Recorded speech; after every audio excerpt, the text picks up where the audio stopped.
28 лістапада, чацвер. Вітаю, шановне гаспадарства. З вами Віталь Ціўчык. Запрашаю на Белсадзум. Долар і еўра даражэюць. У абменніках пачынае бракаваць валюты. Якія прычыны і што будзе далей? Фільтрацыйны лагер, дзе катавалі украінскіх грамадзянаў. Шокавае расследаванне пра расійскую установу на тэрыторыі Беларусі. Фота з саладухам не дапамагло. У Воршы за экстрэмізм судзілі прыхільніка расійскай вайны. Курсы замежных валютаў у Беларусі працягваюць імклівы рост. Толькі за сёння на валютна-фондавай біржы долар і еўра выраслі амаль на 2%. У абменніках кошты гэтых валютаў перасягнулі новыя псіхалагічныя бар'еры. 3,70 за долар і 3,90 за еўра. Амаль 4 рублёў 90 копеек дасягнуў курс кітайскага юаня. Таннее сярод асноўных валютаў толькі расійскі рубель. За месяц мінус 12 копеек. Цяпер 100 расійскіх рублёў прадаюць за нашыя 3,29. Эксперты звязваюць беларускую дэвальвацыю з сітуацыяй на валютным рынку Расіі. У тамтэйшых банках курс долара вагаецца ад 108 до 115 расійскіх рублёў. І гэта найбольшы паказнік з моманту пачатку паўнамаштабнай вайны супраць Украіны. Спадарства, з намі на сувязі эканамістка Аліса Рыжыченка. Спадарня Аліса, вітаю вас. Здравствуйте. Усё ж такі, чаму слабее беларускі рубель у адносінах да долара і еўра? То, что мы наблюдаем сейчас на валютном рынке, это как раз результат того, что происходит в России. Сегодня рынки Форекс открылись с каких-то рекордных данных. Доллар торгуется 114 за рубль, да, там дневной диапазон 108-114. Естественно, так как наша экономика очень зависима от России и по внешней торговле, и валютная корзина у нас имеет огромную долю российского рубля, это все у нас пропорционально отражается и на курсе белорусского рубля. В следующий момент у нас, конечно же, сезонность влияет тоже важный фактор, потому что вблизи новогодних праздников активизируется потребительская активность, да, потребительский спрос растет, и, соответственно, когда люди начинают больше покупать, у производителей и продавцов возрастает необходимость закупать больше импорта. А когда мы закупаем больше импорта, нам необходимо больше валюты, то есть спрос на валюту растет на внутреннем рынке, плюс ко всему, кроме того, что происходит в России. Это, конечно же, приводит к таким проинфляционным факторам в виде роста цен, так как мы импорт еще завозим, кроме как с западных стран, мы его еще и завозим из России, где инфляция еженедельно тоже бьет рекорды. Следующий момент – это также эскалация военного конфликта в Украине, потому что и санкции против российских банков. То есть тут все в совокупности сыграло роль такой, с одной стороны, экономические факторы, когда у нас есть огромный спрос на валюту, а притока валюты нету, ну, вернее, есть, но не в тех объемах, которых необходимо. С другой стороны, у нас есть такая паническая атака, можно также так назвать, со стороны населения и в России, и в Беларуси, когда люди ожидают условно железного занавеса, особенно вот в связи с тем, что ввели санкции против Газпромбанка, да, именно того банка, который позволял проводить платежи за экспорт и торговать, и получать валюту со стороны Европы, да, за продажу газа там, и нефти. И все эти моменты наводят панику на людей, что провоцирует еще больше спрос на валюту. Люди бегут в обменники, скупают эту валюту. Юридические лица тоже пытаются купить больше валюты для того, чтобы им импорт оказался, скажем так, более доступно, чем условно через месяц, да, в конце декабря. И вот в результате мы видим вот такую ситуацию на валютном рынке. Сапраўды, замежнай валюты ўжо бракуе ў абменніках у Беларусі, такія паступаюць да нас звесткі. Ці ёсць, на вашу думку, нейкая вось такая акрэсленая, прагназуемая мяжа росту курсу долара і еўра? Нет, к сожалению, невозможно сейчас ничего прогнозировать. Все будет зависеть от монетарной политики властей Беларуси, властей России, насколько сильно они будут проводить валютную интервенцию для того, чтобы поддержать курс. Можно лишь только предположить, что белорусские власти в любом случае до выборов, то есть до конца января, будут проводить валютную интервенцию, чтобы не допускать резкого роста курса доллара. То есть рост будет, возможно, мы даже дойдем близко к 4 рублям к Новому году, но того, что, допустим, как в России, да, за ночь там плюс 10% доллар прибавил, я думаю, что белорусские власти постараются такого не допустить, просто из-за того, чтобы не было никаких социальных недовольств и потрясений до проведения так называемых выборов без выборов. Сапраўды, у мінулыя так званыя выбарчыя кампаніі рэжым стараўся ўсяляк трымаць курс рубля. Найбольш яскравы прыклад гэта 2010 год, і потым літаральна праз некалькі месяцаў у весну 11 курс пасыпаўся. Цяпер усё ж такі, ну так, можа гэта і не нейкія такія вельмі рэзкія зрухі, але ўсё роўна гэта рэкорды. Чаму цяпер у тых, хто ўтрымоўвае ўладу ў Менску, не атрымліваецца пакінуць долар і еўра на тым самым узроўні?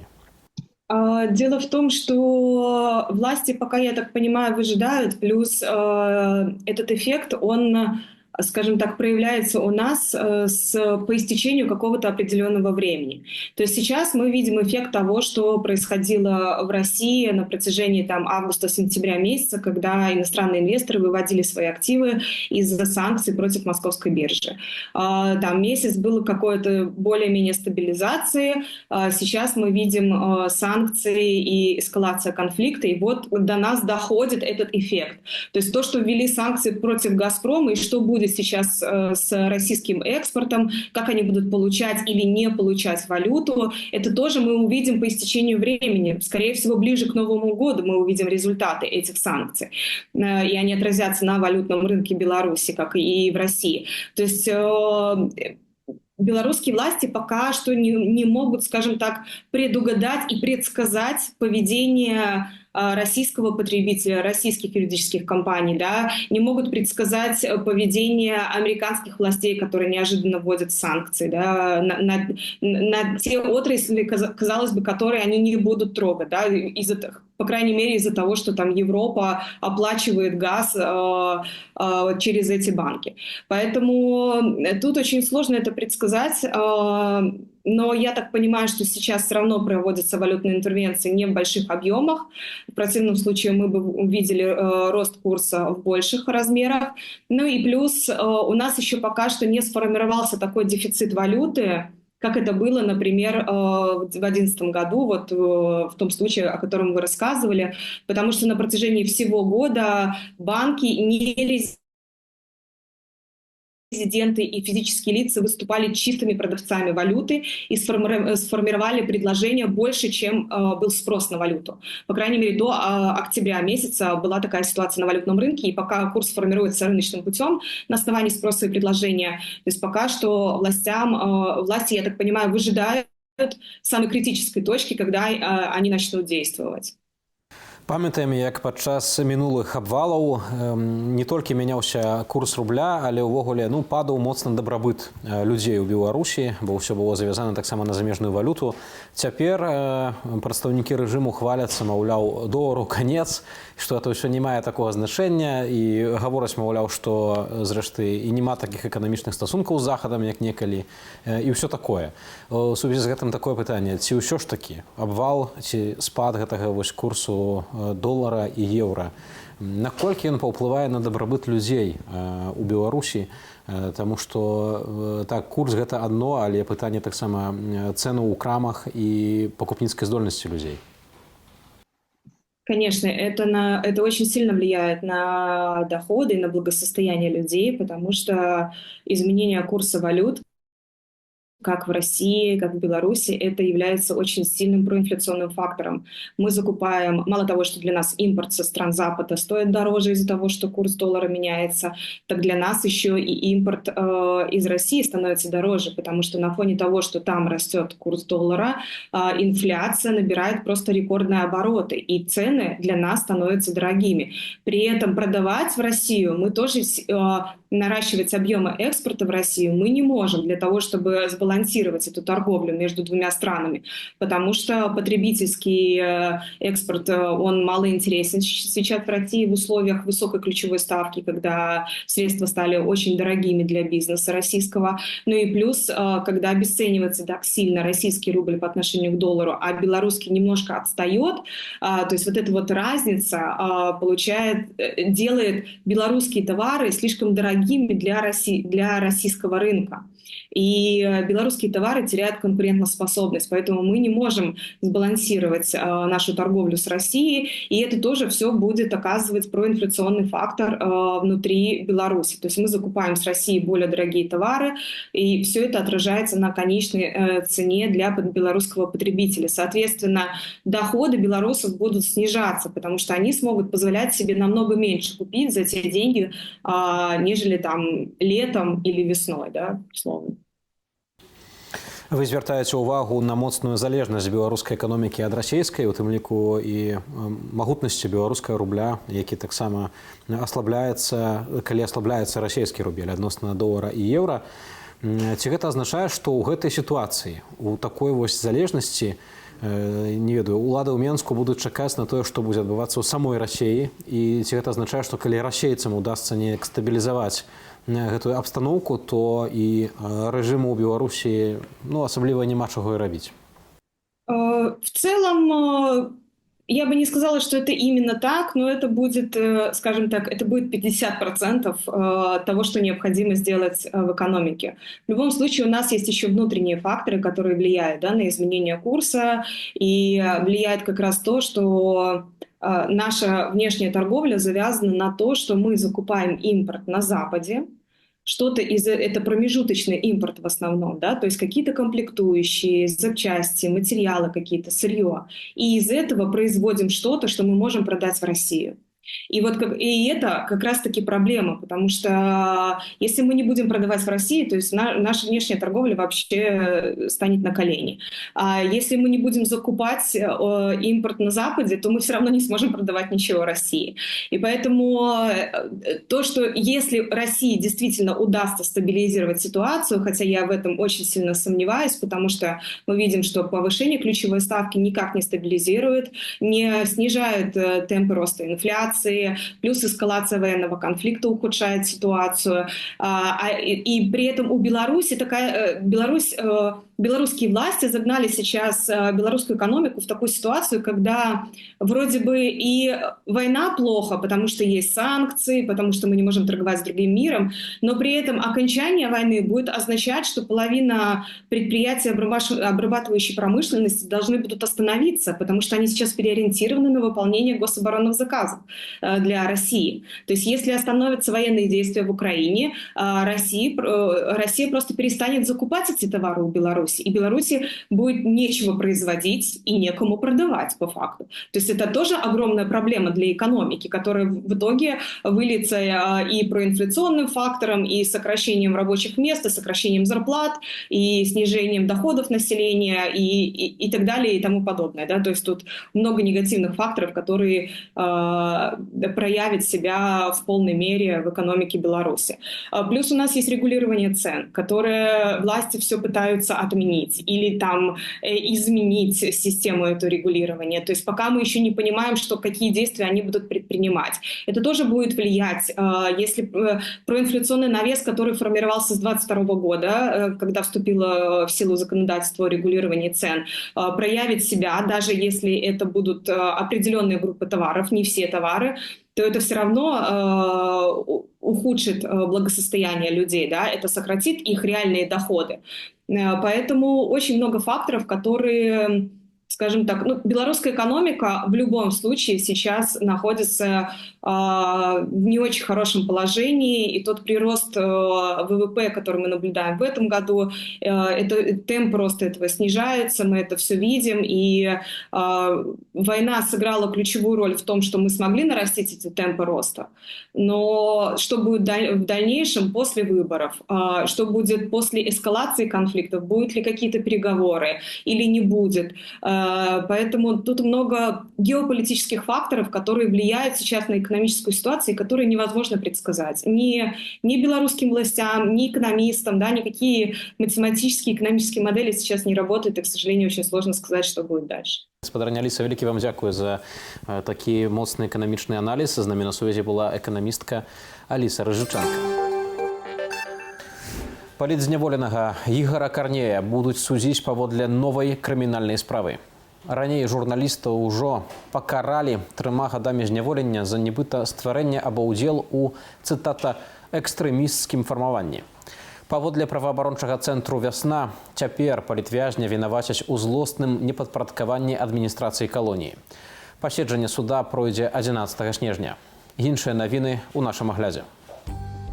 Улады Кіпру пазбавілі 77 асобаў так званых залатых пашпартоў. Іх выдаюць за буйныя інвестыцыі. Грамадзянства страцілі ў тым ліку 7 расійскіх бізнесоўцаў ды іхныя сямейнікі. У спісе апынуўся мільярдэр Міхаіл Гуцэрыеў. У кастрычніку чэшскія медыа пісалі, што ён спрабаваў перадаць заходнім спецслужбам інфармацыю пра Пуціна і Лукашэнку ў абмен на адмену санкцыяў. Фота з саладухам не дапамагло. Жыхара Воршы, які падтрымліваў расійскае ўварванне ва ўкраіну і публікаваў фотаздымкі з праўладнымі артыстамі, судзілі за распаўсюд экстрэмісцкіх матэрыялаў. Верагодна, нагодай сталі лайкі, якія аршанец пакідаў пад публікацыямі парталу orsha.eu. Матэрыялы выдання прызнаныя ў Беларусі экстрэмісцкімі. Украінскія вайскоўцы навучыліся змяняць каардынаты расійскіх шахедаў і перанакіроўваць іх у Расію ці Беларусь. Пра гэта піша французскае выданне «Le Monde». Паводле інфармацыі журналістаў, ЗСУ навучыліся падрабляць спадарожнікавыя каардынаты беспілотнікаў і змяняць іх курс. Гэтым можа тлумачыцца павелічэнне залётаў расійскіх БПЛА ў Беларусь. У ноч на 26 лістапада ў паветраную прастору рэкордна заляцела 17 расійскіх шахедаў.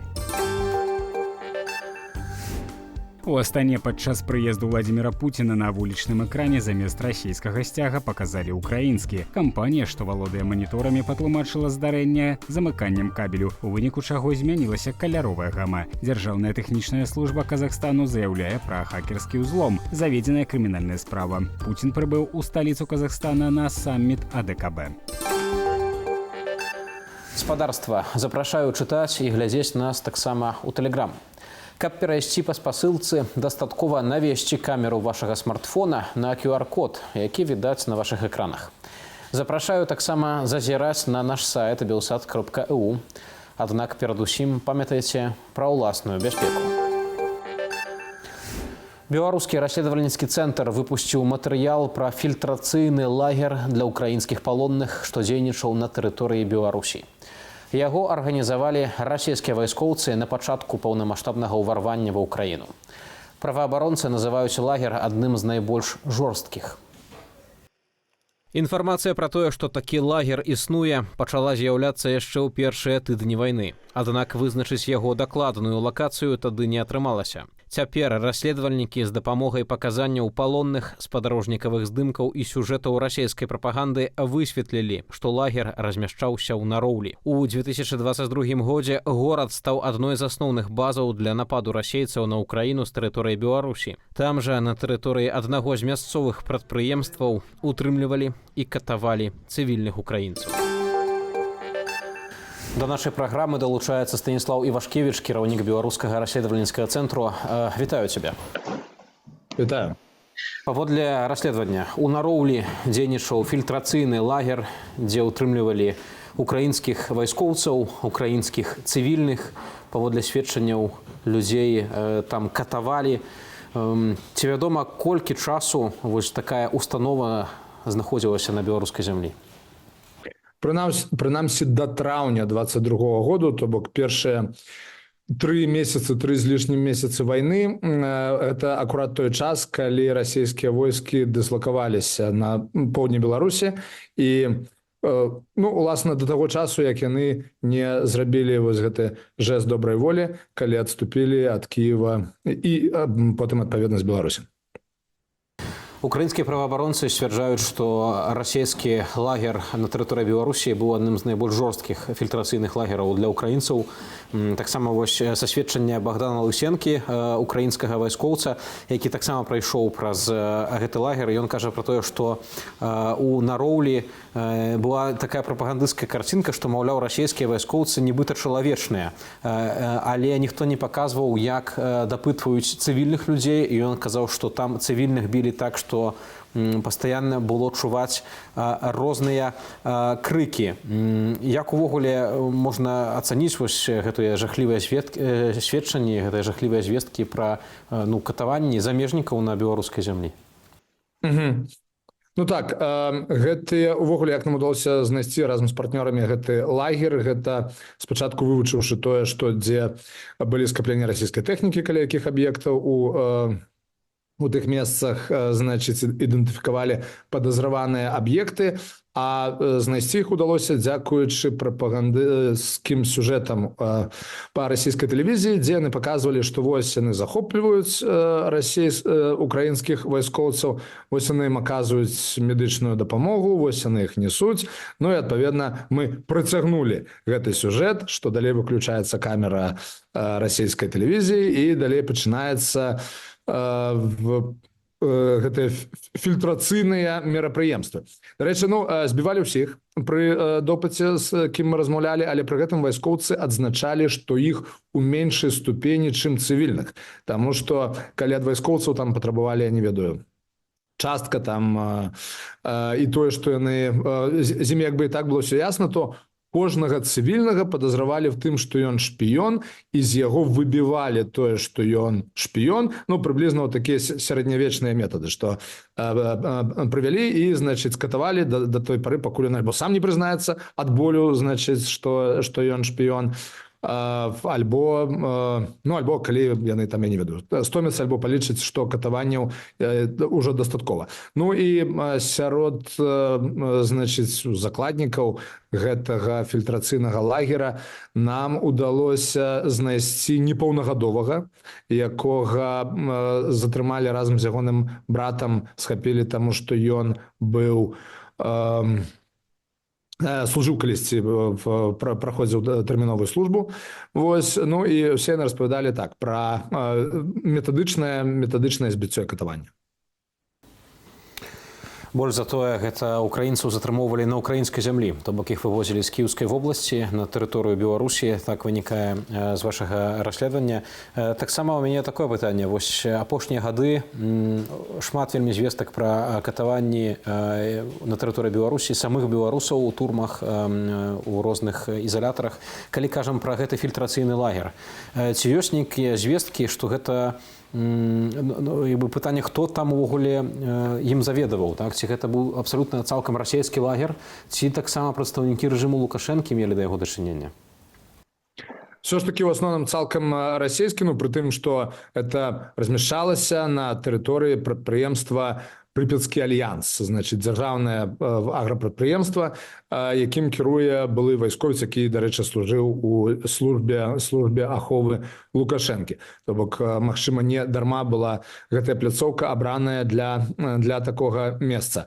Зразумела, што беларускія ўлады аказвалі усялякае спрыянне, але уласна катаванні і уласна непасрэднае узаемадзеянне з палоннымі гэта ўсё ж такі ажыццяўлялі расейцы. Тут гэта сведчанне, аднак, таго, што калі Александр Лукашенко кажа, што ён не мае ніякага дачынення да гэтай вайны і маўляў, што проста расійскія войскі, будучы на вучэннях, выбралі сабе такі шлях да хаты, ён на гэта не мог паўплываць, то відавочна, што это не так, і ракеты, якія ляцелі з Беларусі, і бамбардзіроўкі, усім гэта даўно вядома, але тое, што на тэрыторыі Беларусі беларускія ўлады спрыялі існаванню такого фільтрацыйнага лагера, ведалі пра яго, тому што, напрыклад, гэтая непаўналетняя пасля пэўнай дозы катаванняў усё ж таки перадалі ўжо тады беларускім памежнікам, якія яго ў сваю чаргу перадалі украінскаму боку. Дарэчы, Александр Лукашенко ганарыцца зараз тым, што праз Беларусь ідзе істотная частка абменаў паміж Украінай і Расіяй. Но тым не менш мы палічылі важным вынікам нашага расследавання это тое, што паказаць, што не толькі абмены адбываюцца праз Беларусь пры судзенні ўладаў Беларусі, але і катаванні не проста военнапалонных, але і цывільных закладнікаў, захопленых расійскімі войскамі на тэрыторыі суседняй краіны. Вы спрабавалі звязацца з кіраўніцай прадпрыемства «Грыпецкі альянс», на тэрыторыі якога меркавана размяшчаўся гэты фільтрацыйны лагер. І Зінаіда Мірутенка параіла вам звярнуцца з пытаннямі ў выканкам, а ў выканкаме, кіраўніком якога з'яўляецца Владзімір Антоненка, як вы згадалі, гэта быў вайсковец са службы бяспекі Лукашэнкі, чалавек, які ўзначальвае нараўлянскі цяпер выканкам. І чалавек, які падняў нумар ягонага тэлефону, ён сказаў, што вы нібыта не туды патрапілі. Ці гэта, не ведаю, лукашэнкаўцы проста баяцца нейкай адказнасці, спіхваюць адказнасць сябе? Мы бачым, што прадстаўнікі беларускіх уладаў відавочна не ганарацца тым судзеннем, якое яны чынілі расійскім войскам, і баяцца гэтых выкрыццяў відавочна. Но адпаведна тым больш важнай мы лічым эту праведзеную кавалак працы. Пытанне наконт адказнасці і пытанне наконт парушэнняў.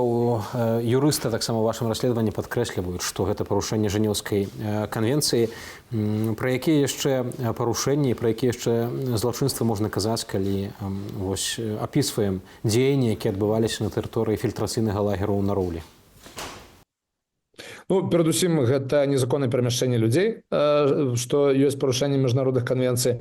Апрача таго, это выкраданне і катаванне людзей, гэта адбываецца ў Беларусі, але ўсё ж такі гэта тое, што робяць улады з беларусамі ў Беларусі за тымі запэўнымі выключэннямі, это не зусім можна параўнаць з тым, што адбывалася в этом лагеры, тому што там метадычна выбівалі вось гэтыя прызнанні много дзён, і гэта ўсё ж такі людзі, якія былі пастаянна пад пагрозай расстрэлу, тому што іх ніхто не ўлічваў, хто іх там увозіць, колькі з іх у выніку вывезла. І, напрыклад, вось брат таго непаўнагадовага, з якім мы пагаварылі, ён быў вывезены ў Расію, і доўгі час пра яго ўвогуле не было нічога вядома. Зараз вядома, што ён знаходзіцца ў сцяж у расійскім палоне.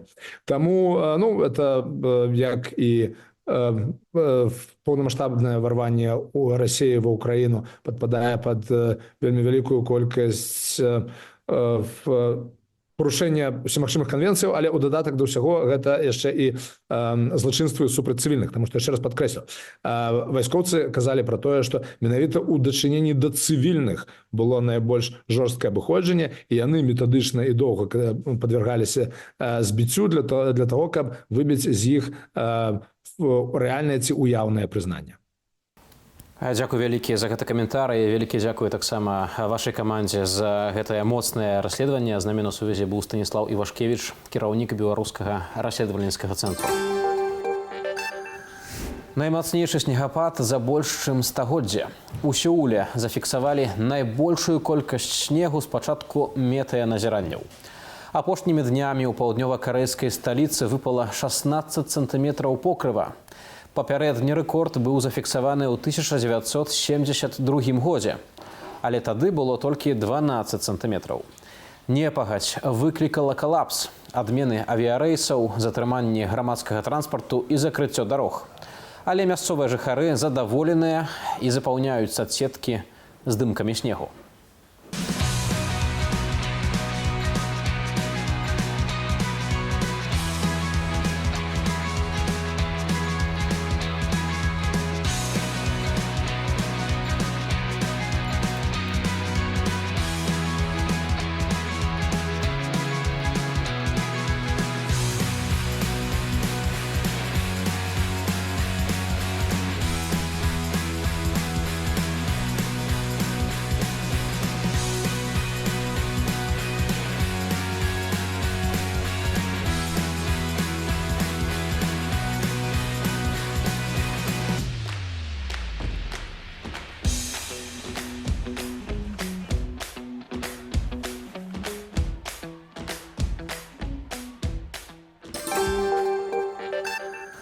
гаспадарства, дзякуй за прагляд нашай праграмы. Калі для вас гэта бяспечна, подписывайтесь на наш YouTube-канал Белсат News, ставьте уподобанні и комментуйте.